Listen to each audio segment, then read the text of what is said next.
Second world war बहुत भयानक रूप ले चुका था उस समय तक, क्योंकि अंग्रेज अभी तक डिसाइड नहीं किए थे सर कि पाकिस्तान बनाएंगे सब बिकी नहीं। इसलिए जिन्ना ने कहा कि कुछ ऐसा कांड करते हैं कि भारतीयों को विभाजन करने के लिए मजबूर होना पड़ जाए। इतना भीषण दंगा हुआ कि भारत के लोगों ने कहा कि ठीक है हटाओ विभाजन करो। महात्मा गांधी ने कहा था विभाजन मेरे लाश से होके जाएगा। सोचिए जिस दंगे में लोगों को डर लग रहा हो कि हम मरेंगे कि कौन मरेंगे, गांधी वहाँ टूटे हुए घर में जले हुए मकान में सोए हुए थे, जाके नाथूराम मार दिया। इनकी हिम्मत नहीं थी जिन्ना को मार देता। कई को अंग्रेजों को मारा था नाथूराम गोड से। तो ये कौन सा देशभक्ति है? आजादी के बाद सबने कोई ना कोई पद लिया, गांधी ने क्या बना? कुछ। गांधी का बस एक गलती क्या था,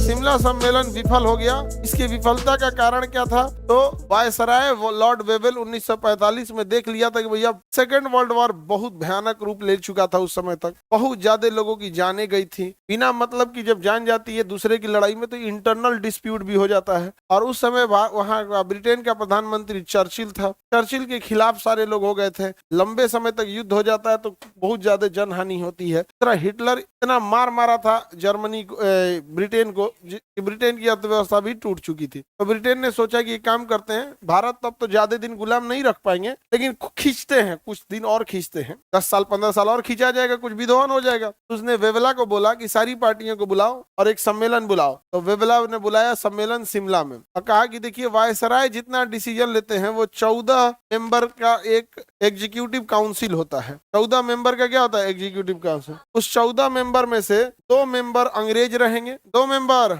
यानी वायसराय अंग्रेज रहेगा और सेनापति अंग्रेज। बाकी 12 सदस्य क्या रहेंगे? भारतीय रहेंगे। 6 जिसमें मुस्लिम और 6। तो इसने यहाँ तक कह दिया था क्योंकि विभाजन नहीं हुआ था तो मुसलमानों की भी संख्या ठीक ठाक थी। जिन्नमा को देखिए तो केवल लसराना था, मतलब नहीं होता है छीछा लेकर करना, कर आए कि जो मुस्लिम आएंगे सब ना इसका चयन हम करेंगे। ये क्या बात होता है? मौलाना अबुल कलाम आजाद ने कहा कि भाई मुसलमानों का चयन करना है, बौक का नहीं चयन करना है। तुम्हारे यहाँ कैसन मुसलमान है पाकिस्तान में? बौक बौक है सब। तो जिन्ना ने कहा ना हम तब नहीं मानेंगे। तो कांग्रेस ने कहा कि हम तो वैसा नहीं मान रहे हैं। जिन्ना केवल वही काम करता था जो अड़ंगा लगाया जा सके। चाहे नेहरू रिपोर्ट के खिलाफ उसने जिन्ना फॉर्मूला दिया 14 सूत्री। यहाँ वायसराय के कार्यकारिणी परिषद में क्या जरूरत है बोलने की मुसलमानों का चयन हम करेंगे? तो मुसलमानों का पैगंबर हो क्या? सोच रहे सुअर का सूप पीते थे तुम ना? सुअर का सूप पीता था, जबकि इस्लाम धर्म में सुअर एकदम हराम है। सुअर हराम है, शराब हराम है। इस्लाम धर्म में तो झूठ बोलना हराम है, दूसरे की बुराई करना हराम है, सूद लेना हराम है। सूद का पैसा नहीं खा सकते इस्लाम धर्म में। हाँ, बहुत कठोर कानून है। इतना कलयुग में आजकल कौन फॉलो कर रहा है? ना इस्लाम धर्म में ना हिंदू धर्म में। कलयुग आ गया तो सबके लिए आया है। सब ईमान धर्म बेच दिया है आज के समय में। आज के समय में देखिए कौन इधर का बुराई उधर नहीं कर रहा है। सब इस्लाम धर्म में इसे गीबत बोलते हैं और बहुत गुनाह है इस सब चीज को। दूसरे की बात इधर से उधर नहीं करना चाहिए। लड़की जो कितना ध्यान से सुन रही है सब है कि नहीं? पूरा हिस्ट्री खत्म होने के कगार पे आया। अब ही सबको समझ में आएगी ओहो इतिहास में हमारी भी चर्चा है कि नहीं?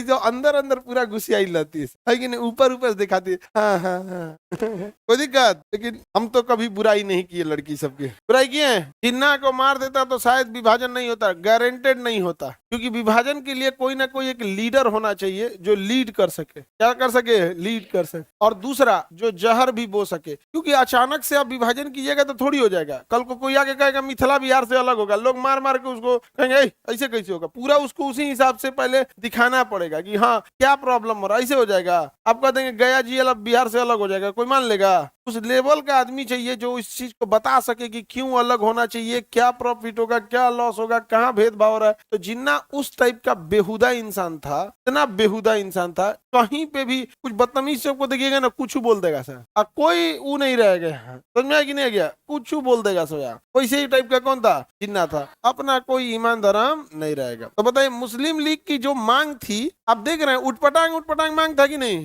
जिन्ना का खोपड़ी देख रहे हैं, अजब टाइप का था। यहाँ पे शिमला सम्मेलन क्या हो गया? विफल हो गया। शिमला सम्मेलन विफल। अब जिन्ना को ये लग गया क्योंकि अंग्रेज अभी तक डिसाइड नहीं किए थे सर कि पाकिस्तान बनाएंगे सब बिकी नहीं, क्योंकि अंग्रेजों को डर था कि कहीं ये पाकिस्तान रूस के फेवर में या चीन के फेवर में चला गया तो दिक्कत हो जाएगा। इसलिए जिन्ना ने कहा कि कुछ ऐसा कांड करते हैं कि भारतीयों को विभाजन करने के लिए मजबूर होना पड़ जाए। जिन्ना कहा कि क्या किया जाए कि भारत विभाजन के लिए मजबूर हो जाए, क्योंकि क्योंकि सरदार पटेल नहीं रेडी थे, महात्मा गांधी नहीं थे, कोई रेडी नहीं था विभाजन के लिए। किसी ने कहा ही नहीं जिन्ना को छोड़ के, उसने कहा कि काम करते हैं, जहर बोना चालू करते हैं। उसने आजादी के जस्ट एक साल पहले 16 अगस्त 1946, आजादी के जस्ट एक साल पहले 16 अगस्त 1946, 16 अगस्त 1946, कितना अगस्त, 16 अगस्त 1946 को जिन्ना ने प्रत्यक्ष कार्रवाई दिवस, डायरेक्ट एक्शन प्लान, क्या किया, डायरेक्ट एक्शन प्लान, प्रत्यक्ष कार्रवाई दिवस बना दिया। अब आपको लगेगा कि डायरेक्ट प्लान एक्शन लेना था, यानी अंग्रेजों को मारा होगा, नहीं, दंगा कराया गया था। क्या कराया गया था, दंगा कराया गया। भीषण दंगे कराए गए थे पूरे हिंदुस्तान में, जहां तहां मारधार कराया गया था। और आजादी से पहले हो या आजादी के बाद, दंगे में केवल महिला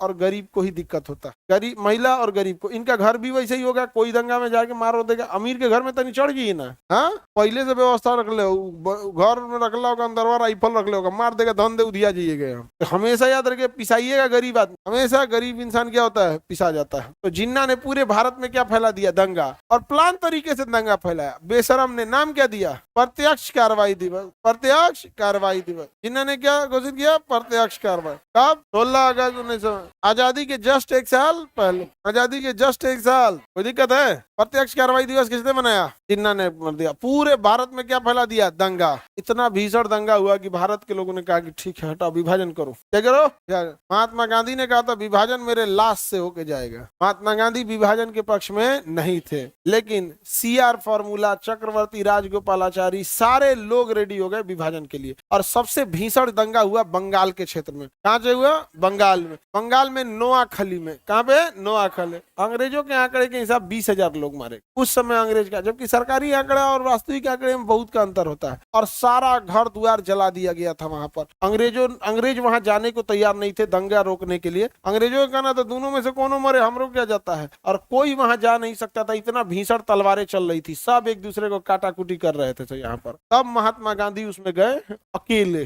नोआखली दंगे में, और वहां जाके दंगे को शांत कराए। और महात्मा गांधी जब दंगा शांत करा दिए तो कहा गया कहाँ रुकेंगे महात्मा गांधी, कहीं ना कहीं तो रुकेंगे, किसी होटल में, किसी सरकारी आवास में। तो महात्मा गांधी ने कहा कि कोई ऐसा घर ढूंढो जिसे दंगाइयों ने पूरी तरह से जला दिया हो। तो वहां एक टूटा हुआ घर मिला, तो दंगाइयों ने जला दिया था आपस में। महात्मा गांधी ने कहा कि इसी में एक बिस्तर बिछा दो, हम इसी में रात भर सोएंगे। सोचिए, जिस दंगे में लोगों को डर लग रहा हो कि हम मरेंगे कि कौन मरेंगे, गांधी वहां टूटे हुए घर में, जले हुए मकान में सोए हुए थे महात्मा गांधी। अंग्रेजों ने देखा तो कहा कि बाप रे, हमारी पूरी बटालियन फोर्स नहीं जा रही थी दंगा कंट्रोल करने के लिए, कि अकेले चला गया। तो महात्मा गांधी को 1 मैन आर्मी बोला गया था। क्या बोला गया, 1 मैन आर्मी बोला गया था। और महात्मा गांधी नोआखली दंगे को कंट्रोल करते ही रह गए यहाँ पर। फिर अंग्रेजों ने, तब तक अंग्रेज ब्रिटेन में सरकार बदल गई और क्लीमेंट एटली आ गए। उन्होंने कहा कि हम देश को आजाद करेंगे। जब देश आजादी का जश्न मना रहा था, सारे नेता दिल्ली में फोटो खिंचवा रहे थे, तो महात्मा गांधी नोआखली का दंगा शांत करा रहे थे। नोआखली का दंगा शांत करा रहे थे। जाके नाथूराम मार दिया। किसको, इनकी हिम्मत नहीं थी, जिन्ना को मार देता, जिन्ना को मार देता,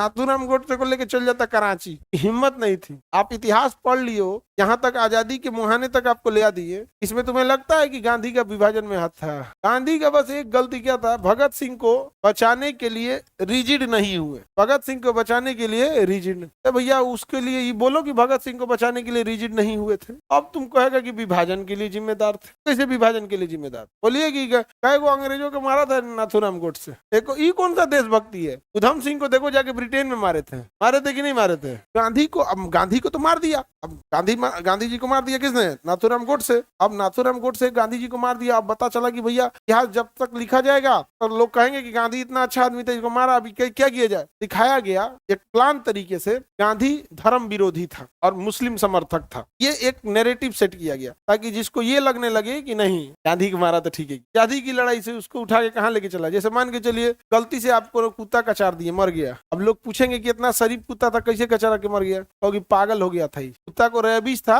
किसी कुत्ता अगर गलती से कुत्ता मारा गया ना, या कोई जानवर मारा गया, तो सीधे कह दीजिए कि पागल था ये, तो लोगों का मुंह तुरंत भंग हो जाएगा। अच्छा पागल था क्या कुत्ता, अरे महाराज पागल था, रेबीज भी हो गया था इसको, ठीक है हुआ कचार दिए। तुरंत माइंडसेट बदल गया कि नहीं बदल गया। गांधी को मार दिया, अब मारने को मार दिया यहाँ पे। अब इसको कैसे साबित किया जाएगा। आज विभाजन के लिए यही जिम्मेदार था, मुसलमानों का पक्ष ले रहा था। यहाँ कहिया का पक्ष लिया था वो एक कोने सम्मेलन में बैठ के पक्ष लिया था। इसी से उस इंसान ने तो अंतिम तक प्रयास किया था क्या हो सके, विभाजन रुक सके। अरे आजादी की जश्न मना रहे थे तो नोआखली में टूटे हुए घर में रह रहा था, नहीं समझ आ गया। आजादी के बाद सबने कोई ना कोई पद लिया, कोई प्रधानमंत्री लिया, कोई उप प्रधानमंत्री लिया, ठीक है कि नहीं। सरदार पटेल उप प्रधानमंत्री बने, जवाहरलाल नेहरू प्रधानमंत्री बने, तो कोई गृह मंत्री बना, कोई वित्त मंत्री बना। गांधी ने क्या बना, कुछ कोई पद लिए थे गांधी।